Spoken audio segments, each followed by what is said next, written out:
mètres, 128 mètres, 115 mètres. C'est l'auteur d'origine.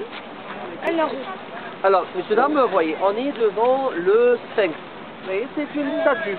Le sphinx, c'est une statue. Le mot sphinx, c'est un mot grec toujours, qui se prononce en hiéroglyphe Shesep Ankh.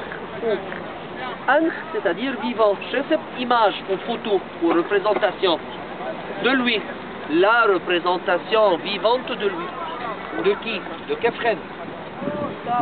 Les sphinx, d'habitude, la question qui est posée, pourquoi y a-t-il un sphinx devant uniquement la deuxième pyramide? Pourquoi il n'y a pas d'autres sphinx devant les deux autres pyramides? La réponse est très simple. Si le sphinx était parmi les éléments principaux des pyramides, on allait trouver 186 sphinx, ou les traces au moins. Mais on n'a qu'un seul, parce que là c'est un cas exceptionnel. Il ne faisait pas partie... Le sphinx ne faisait pas partie des éléments du complexe, mais il taillait les blocs de pierre nécessaires pour la préparation de cette couche de sucre extérieure d'ici. Donc, après de terminer le travail, ils ont trouvé qu'il y a un grand bloc de pierre qui était laissé inachevé, qui était laissé brut devant la pyramide.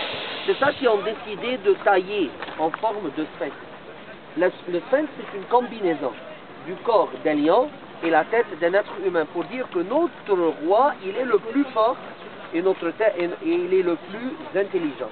Le nez qui est cassé n'existe plus là, il se trouve à Londres au British Museum.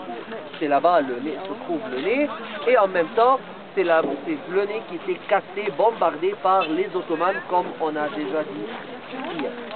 Mesdames, devant le sphinx, il y a une partie qui est endommagée et il y a l'autre partie qui est bien conservée. La différence entre les deux, c'est que le temple de la vallée qui est à droite, il est endommagé et le temple funéraire, il est bien conservé.